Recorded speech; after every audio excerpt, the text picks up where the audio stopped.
գործենք։ Հարց համար 35 Հայաստանի Հանրապետության կառավարության 2024 թվականի օգոստոսի 1-ի համար 1176L որոշման մեջ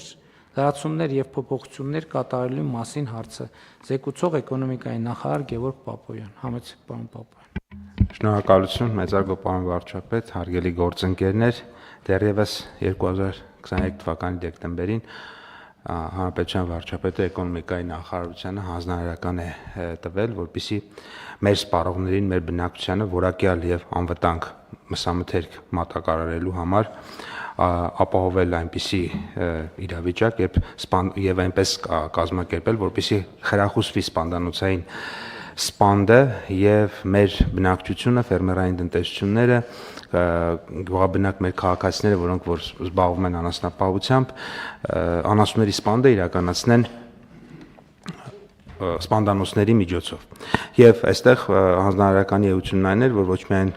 կոնկրետ գործողություններ դրա միջոցով արվեն, այլ նաև մշակվեն մոտիվացիոն մեխանիզմներ եւ սպանդանոցային տնտեսությունների համար եւ բնակչության համար, ֆերմերների համար, որպեսզի իրենք կարողանան դա կազմակերպել։ Նշեմ, որ հանձնարարականի կատարումն ապահովելու համար ուսումնասիրվել է միջազգային փորձը եւ նաև այցելություն է կատարվել գործընկերների հետ Ավստրիա եւ ավստրիական փորձն է ուսումնասիրվել, ավաստանապես 90-ականների սկզբի ավստրիական փորձը եւ այդ փորձը բերել ենք եւ տեղայնացրել ենք Հայաստանում։ Իրենք նույնպես, ավստրիացիները նույնպես այս նույն խնդրեմը ունեցել են, երբ որ անցել են սպանդանոցային մորթին, այսինքն առանց լրացուցիչ մոտիվացիոն համակարգի խնդիրը տեղից շատ դանդաղ է առաջ գնացել եւ այնուամենայնիվ բավականին երկար ժամանակ դեռևս այնտեղ էլ մորթը չի իրականացվել սպանդանոցային եղանակով եւ տարբեր գործիքներ։ Պապան կներեք էլի, ընդհատել ամբողջ դահլիճը ժպտում է, որովհետեւ բոլորս հիշել ենք մենք ենք եւ Ավստրիան արտահայտությունը։ Եվ դրա համար եմ բոլորը ժպտում, այլ բան չմտածեք։ Այստեղ էլ էինք նույնը պաստոր։ Եվ ինչ են իրենք արել այդ խնդիրը լուծելու համար, ինչ որ ժամանակ մասնակի բավականին մեծ չափով սուբսիդավորել են սպանդանոցային մորթը ֆերմերի համար, գյուղաբնակ քաղաքացու համար։ Եվ մենք այս նույն ծրագիրը կիրառել ենք Հայաստանում եւ առաջարկում ենք կիրառել Հայաստանում, մասնավորապես տարբեր գնահարցումներ ու ուսումնասիրություններ ենք արել եւ որոշել ենք, որ պետությունը կսուբսիդավորի սպանդանոցի կողմից յուրաքանչյուր խոշոր եղջերուկ կենդանու սպանդի ծառայության մատուցման համար սպանդանոցի կողմից սահմանված վճարի չափով, բայց ոչ ավել քան 10,000 դրամ, օրինակ եթե 8,000 դրամ է, մենք 8 կվճարենք, 10, եթե 11,000 դրամ է, մենք վճարում ենք 10,000-ը, 1,000 դրամը քաղաքացին է վճարում, իսկ բրուցելոզով հիվանդ կամ դրական հակազդված յուրաքանչյուր խոշոր եղջերուկ կենդանու դեպքում արդեն 15,000 դրամ, որովհետև բրուցելոզով հիվանդ անասունների մորթը ունի առանձնահատկություններ, բարդություններ եւ դրա համար պետք է լրացուցիչ մոտիվացիա եւ խթան տրամադրենք։ Նշեմ, որ մի փոքր նշեմ, թե ինչպես է ծրագիրը իրականացվելու, որպեսզի նաև մեզ հետևող քաղաքացիները դրա մասին տեղեկանան։ Նախ եւ առաջ առաջին քայլը սպանդանոցներին է վերաբերվում։ Մենք նախ նշեմ, որ մենք ունենք բավականին շատ սպանդանոցներ եւ մենք արդեն մեր գեոպորտալում բոլորը արտատպել ենք, պարոն վարչապետ, ու հետաքրքիր գույներ ենք դրել, կարմիր եւ կանաչ, այսինքն կարմիրները նրանք են, որոնք որ սպանդանոցը կա, բայց չի աշխատում, կարելի է ասել, пассив է։ Եվ ցավոք սրտի այդ սպանդանոցները մեծամասնությունն է, 70% եւ ավելի։ Այսինքն մենք ունենք սպանդանոցներ, որոնք ուղղակի չեն աշխատում, որովհետեւ մարդիկ չկան, որոնք որ տանեն, որ սպանդանոցում մորթ է։ Այսինքն անասունների մորթը իրականացվում է ոչ սպանդանոցային պայմաններում եւ կարծում ենք, որ այս ծրագիրը նաեւ կօգնի այդ ներդրումների արդարանալուն, այսինքն սպանդանոցները պիտի ենթադրաբար վերաբացվեն։ Ինչ պետքա անի սպանդանոցի սեփականատերը, ինքը դիմում է իր համայնք, ընդ որում եթե ունի էլեկտրոնային ստորագրություն, այնտեղ պատրաստի կա արդեն ֆորման, լրացնում է էլեկտրոնային ստորագրությունը, ստորագրում է եւ համայնքը եւ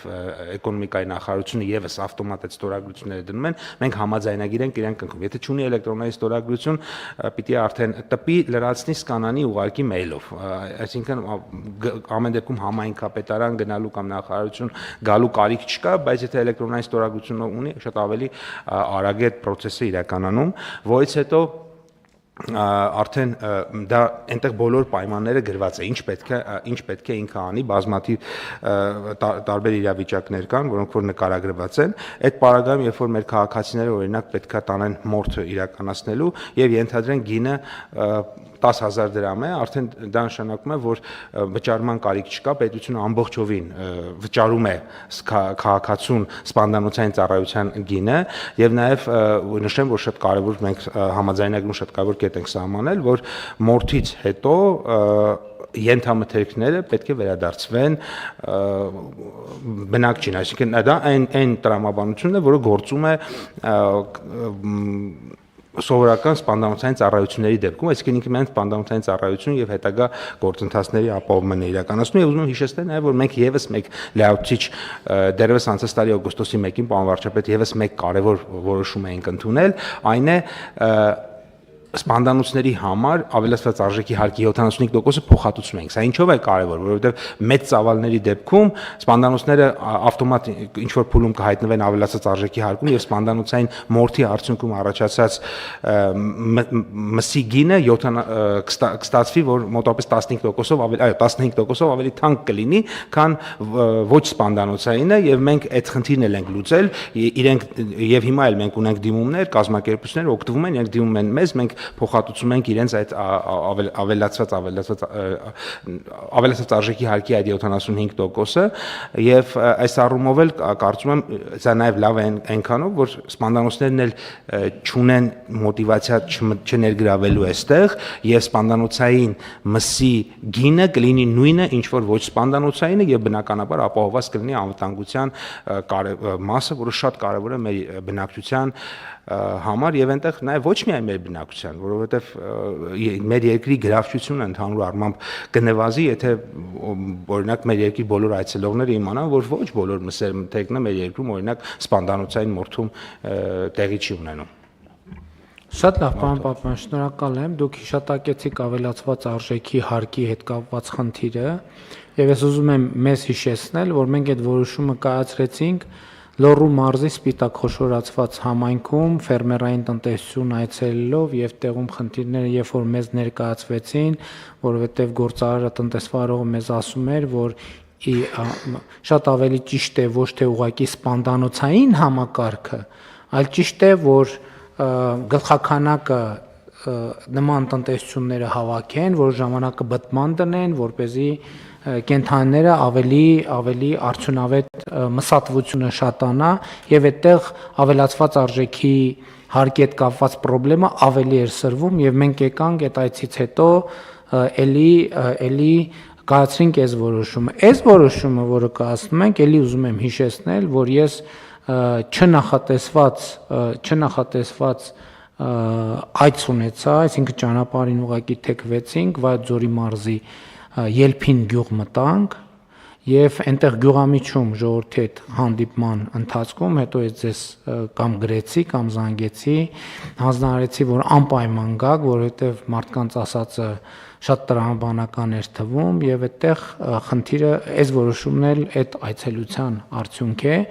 եւ հիմա ստացվում է, որ մենք սպանդի գումարը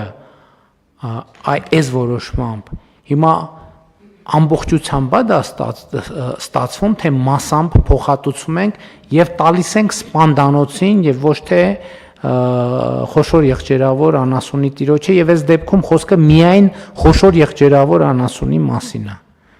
Այսինքն նկատի ունեմ 10,000 դրամ, չէ՞, 10,000 դրամ մենք ում ենք տալիս եւ ինչի համար ենք տալիս եւ որ դեպքում ենք տալիս։ Շնորհակալություն, պարոն վարչապետ, նախ 10,000 դրամը հիմնավորեմ ինչու։ Գրեթե բոլոր սպանդանոցներին հարցում են կարել, գները 8-ից 12-13,000 դրամի սահմաններում էին տատանվում, կախված է հեռավորություն եւ այլ հանգամանքներից, որոշեցինք միջինացված գին դնենք 10,000 դրամ։ Հիմա կներեք որպեսզի ճիշտ լինի։ Հիմա մենք երբ որ գնում ենք գյուղեր, գյուղացիների հետ խոսում ենք, ասում ենք սիրելիներս պետքա սպանդանոցում վաճառել եւ այլն, Իրանք երբ որ ասում են մթոմ շատ կարողանում ենք միսը վաճառել, մի հատ էլ պետք է տանենք 10000 դրամ տանք մորթելու համար։ Հիմա որ ես գնում եմ գյուղեր, կարամ վստահ ասեմ, Ժորժ ջան, հիմա այդ 10000 դրամը կառավարությունն է տալիս։ Այո, կարող ենք ասել։ Ու էդ էլ ընդունելով որ կարող է մի դեպքում լինի 11000 դրամ, դե ինչ անենք, հիմա մենք չենք կարող ամեն այսքանը տալիս ենք, եթե 1000 դրամ է եւ այլն եւ այլն։ Այսինքն վստահ այդ կարող ենք ասել։ Վստահ ենք եւ մի շատ կարեւոր ձեր վերջին հարցադրումը ինձ հիշեցեց մի կարեւոր կետ, որի մասին ուզում եմ նշել։ Մենք համաձայնագրում նշում ենք, որ այս ծրագրի գործողության ընթացքում սպանդանոցը պետք է ֆիքսված գնով ծառայություն մատուցի։ Օրինակ, եթե սպանդանոցը ասում է, ես մատուցում եմ 11000 դրամով, ինքը չի կարող նոյեմբեր ամսին դարձնել 12000 դրամ։ Ուրեմն ծրագրից դուրս է մնում։ Ֆիքսեցինք, որ 11000 Ներողություն այդ համաձայնագրի կողմերը ովքեր են, մեկը ակնհայտ սպանդանոցն է, մյուսը համայնքը էկոնոմիկայի նախարարություն։ Երրակոմ, Այո։ Համայնքի դերը որն է ստեղ։ Համայնքը ինքը ընթացիկ մոնիտորինգ է իրականացնում եւ դրա համար մենք իրեն 3% դրամաշիչ ծառայության վճար ենք տալիս։ Համայնքին։ Այո։ Մեր համայնքներին դրա համար վճարելու ենք։ Այո։ Եվ ինքը իրականացնում է ընթացիկ մոնիտորինգը, ուղարկում է մեզ, մենք այդ մոնիտորինգի հիման վրա վճարումներն իրականացնում ենք։ Հաջորդ հարցը, ոնց ենք մենք հավաստիանալու, որ այդ խոշոր եղջերավորանասունը իրոք մորթվել է։ Եվ դա մեր այդ դրոշմավորման ծրագիրն է մեզ գալի օգնում, այսինքն թիվը տեսանք, թիվը հանեցինք շրջանառությունից, այսինքն թվով են կողմնորոշվել, ուրիշ ինդիկատոր մենք չենք ունենա։ Ուրիշ ինդիկատոր չկա, կա անասուն, որը ունի իր ականջապիտակը։ Այդ ականջապիտակը նախ պետք է այդ ականջապիտակը երևա որ այդ պահին այդ անասունը մինչև այդ եղել է, դրանից հետո դուրս եկավ, այսինքն գնաց մորթ եւ իր ականջապիտակն էլա գալիս։ Երկրորդը անդորագրի պահն է, շատ կարեւոր։ Ինքը մեզ տվել է հայտարարություն, որ 11000 դրամով է անում եւ մենք համաձայնվել ենք։ Եվ ինքը ցույց է տալիս, որ ես այս մարդուց վերցրել եմ օրինակ 1000 դրամ։ Ուրեմն դա նշանակում է մեկ անասուն, մեկ ականջապիտակ, 1000 դրամի կտրոն, եւ մենք այդ մարդուն պետք է փոխանցենք, այո։ Եվս 10000 դրամ, որովհետեւ իր ծառայության արժեքը 11000 դրամ էր։ Դե տեսեք հարգելի գործընկերներ, հիմա զուտ նախագծման փուլում հիմա շրջանը ըստ էության կարա փակվի, բայց ելի ուզում եմ հիշեցնեմ, որ 2018 թվականից սկսած այս սպանդանոցների թեման քննարկվում է։ Սկզբից հետաձգում, լավ մի հատ էլ հետաձգում, հետո էլի ասցինք, որ չէ, էլ չի լինի հետաձգել, չհետաձգեցինք ծրագրեր, բայց էլի չաշխատեց, էլի բարեփոխումը գնաց, իր խնդրին հանդիպեց։ Զուգահեռաբար 2023 թվականին մենք էլի մի քանի փորձից հետո դրոշմավորման ծրագիրը իրականացրինք եւ հիմա այս բարեփոխումը կարեւոր է, որ երկու բարեփոխումները գան հանդիպեն իրար եւ մենք ունենանք այն արդյունքը, որովհետեւ հիմա մյուս պայմաններ մենք դրոշմավորել ենք գլխականակը, բայց հիմա մենք չենք տեսնում, որ անասունը մորթվեց, որը չմորթվեց։ Եվ հիմա մյուս կողմից էլ հիմա այդ բարեփոխումը այստեղ կոնկրետ իր նպատակին ծառայելու է, որովհետև կա դրոշմավորված թիվ, չնայած նախկինի հետ կապված պետք է ուշադիր լինել, մի քիչ տեղ մնում է, բայց ոչինչ, գլոբալ հարցը լուծելու համար կարելի է գնալ եւ այդ ճանապարհով այսինքն կարող է հիմի հետին թվով մորթեր լինեն սպանդանոցներում, բայց դա էլ է արդյունք, որ գոնե դրոշմապիտակները շրջանառությունից դուրս կգան։ Հիմա մենք որ գնանք հատ ստուգենք դրոշմապիտակները հավաքենք, հաստատ ավելի շատ փող ենք ծախսելու, քան այս մեխանիզմը գործարկելու դեպքում։ Հենց որ անկեղծ ասեմ, շատ լավ է հնչում, հույս ունեմ պրակտիկայում էլ այդքան լավ տեղի կունենա, ինչքան հնչում է, համեցեք։ Բավարարչապետ շատ կարևոր դիտարկում եք անում, այդտեղ նշեմ, որ իրականում խնդիր կար, որովհետև դասական տրամաբանությամբ պետք է ականջապիտակը դուրս գրվի սպանդանոցում, մենք դա քանի որ չէինք կարող անել, որտեղ ընդամենը 16%-ն է մեր մորթի տեղի ունեցել սպանդանոցում 24 թվականին, որում դա լավ ցուցանիշ է, մեր ամենալավ ցուցանիշն է եղել երբևէ, բայց այստեղ